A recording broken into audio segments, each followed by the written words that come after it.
परिचय। घास के मैदान में एक गिरगिट है। क्या आप देख सकते हैं? हां, यह घास के नीचे है।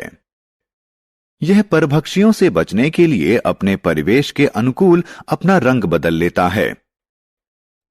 इनके अस्तित्व के लिए जरूरी है कि ये अपने को अपने परिवेश के अनुकूल बनाएं। यह अनुकूलन जंतुओं और पौधों को उनके विशिष्ट आवास में जीवित रहने और विकसित होने में सहायक होता है। इस पाठ में हम जानेंगे कि विभिन्न जंतु और पौधे किस प्रकार अपने आवास के अनुसार अनुकूलन करते हैं।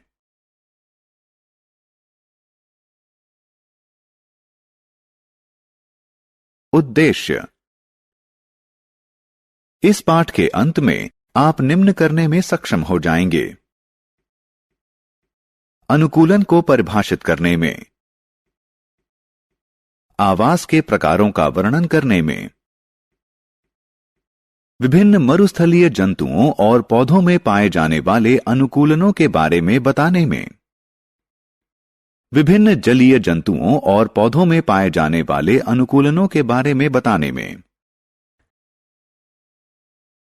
आवास क्या है? हम सभी जानते हैं कि प्रत्येक सजीव को ऐसे स्थान की आवश्यकता होती है जहां वो अपनी बुनियादी दैनिक जरूरतों जैसे आहार, जल और आश्रय को पूरा कर सके। वह स्थान जहां पौधे या जंतु निवास और विकास करते हैं उसे उनका आवास कहते हैं। सभी सजीवों को जीवित रहने और विकसित होने के लिए स्वयं को अपने परिवेश के अनुरूप अनुकूलित करना पड़ता है। आवास के प्रकार। आवास दो प्रकार के होते हैं, स्थलीय या स्थल आवास, जलीय या जल आवास। स्थल यानी जमीन पर पाए जाने वाले पौधों और जंतुओं के आवास को स्थलीय आवास कहते हैं। मरुस्थल, पर्वत, वन और घास के मैदान इस श्रेणी के उदाहरण हैं। जल में पाए जाने वाले पौधों और जंतुओं के आवास को जलीय आवास कहते हैं। समुद्र, तालाब, महासागर, झील इस श्रेणी के उदाहरण हैं। अनुकूलन। जंतु जैसे कि साही, याक, सील, ज़ेब्रा की शारीरिक विशेषताएं अपने परिवेश में जीवित रहने के लिए विशिष्ट प्रकार की होती हैं। साही में सुई के आकार के कांटे होते हैं। याक के पास मोटा फर होता है और ज़ेब्रा के शरीर पर सफेद धारियां होती हैं जो आसानी से झाड़ियां होने का भ्रम देती हैं। इन विशिष्ट विशेषताओं को अनुकूलन कहते हैं। किसी पौधे या जंतु के उसके परिवेश में जीवित रहने के लिए उसके शरीर में होने वाले रूपांतरण या परिवर्तन को अनुकूलन कहते हैं।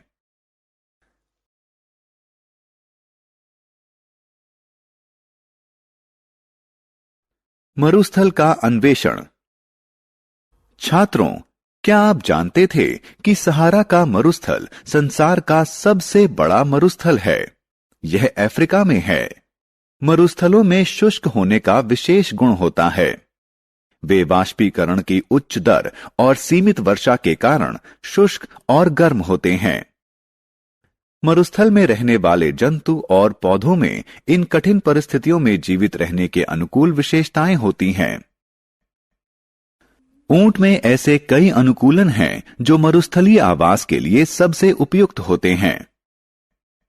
ऊंट के पास लंबी पलकें और नाक होती है जिन्हें रेत उड़ते समय बंद किया जा सकता है।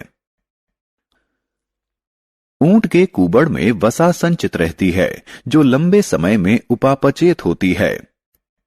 ऊंट एक बार में 46 लीटर तक पानी पी सकता है और वह बिना पानी के 1 हफ्ते तक रह सकता है।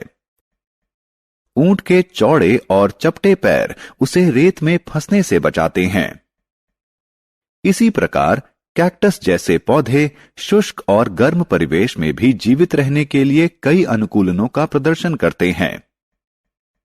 कैक्टस की पत्तियां कांटों में रूपांतरित हो जाती हैं, जिससे प्रस्वेदन के दौरान जल की क्षति को कम करती हैं। जल संग्रह के लिए कैक्टस का तना मोटा और चौड़ा होता है।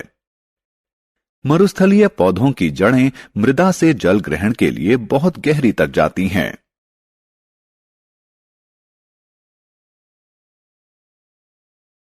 पर्वतों की खोज। छात्रों, क्या आपने कभी सोचा था कि पर्वतीय क्षेत्रों के वृक्ष घास के मैदानों या वनों के वृक्षों से भिन्न क्यों होते हैं? पहाड़ी क्षेत्र के पौधों में कठिन जलवायु जैसे शीत, गर्म या तेज पवन के अनुरूप विशेष अनुकूलन होता है। पहाड़ी पौधे छोटे और सदाबहार होते हैं। पत्तियां शंकु आकार और मोम से ढकी मोटी होती हैं, जो हिम और वर्षा जल को नीचे गिर जाने देती हैं। शाखाएं तियर्क और जड़ें अच्छी तरह विकसित होती हैं। पहाड़ों पर रहने वाले जंतु भी अपने ठंडे परिवेश में रहने के अनुरूप अनुकूलन प्रदर्शित करते हैं। उदाहरण के लिए याक और पहाड़ी बकरियां ऊंचे पर्वतों पर रहने के अनुकूल होती हैं। जंतुओं की त्वचा मोटी और फरदार होती है, जो उनके शरीर को बर्फीली और ठंडी जलवायु में गर्म रखती हैं।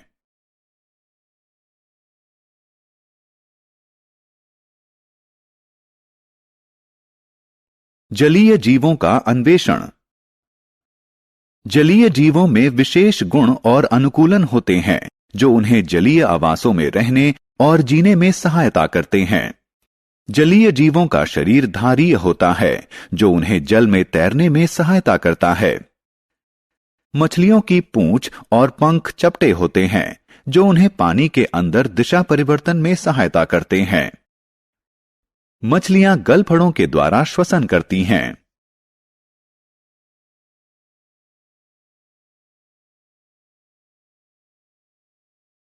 जलीय पादपों का अन्वेषण। छात्रों, आपने शायद तालाबों और झीलों में कमल को तैरते हुए देखा होगा। ये पौधे जल में जीवित रहने के लिए विभिन्न अनुकूलन प्रदर्शित करते हैं। कमल का तना लंबा और खोखला होता है, जो पौधे को तालाब की तली से जोड़ता है। जड़ें छोटी होती हैं। पत्तियां चौड़ी और थाली के आकार की होती हैं, जो पौधे को जल की सतह पर तैरने में सहायता करती हैं। कुछ जलीय पौधे जैसे हाइड्रिला आंशिक रूप से जल में डूबे रहते हैं।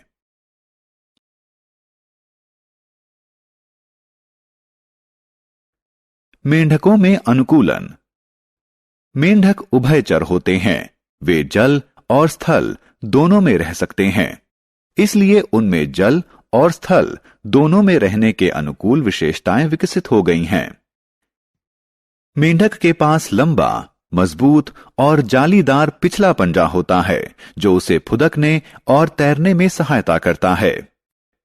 शीत ऋतु में मेंढक शीत निद्रा में चले जाते हैं।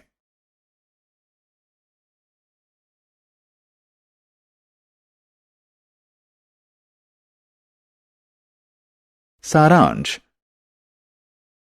आइए हमने जो कुछ सीखा है उसे संक्षेप में दोहराएं।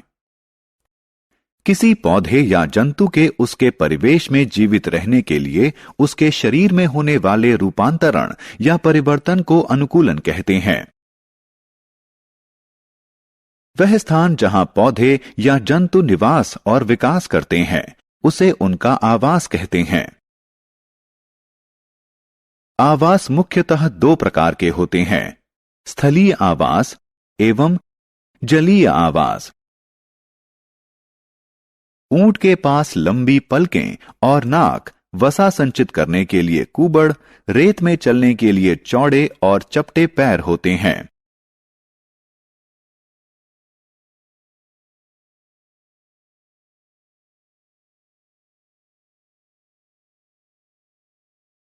कैक्टस में कांटेदार पत्तियां, जल संचय के लिए मोटा और गूदेदार तना और जल ग्रहण करने के लिए मृदा में गहरे धंसी लंबी जड़ें होती हैं।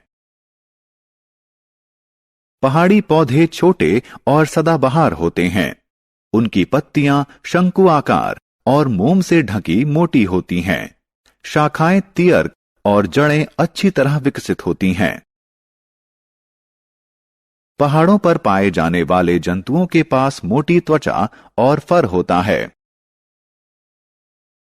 जलीय जंतुओं में धारीय शरीर, चपटी पूंछ और पंख एवं श्वसन के लिए गलफड़े होते हैं।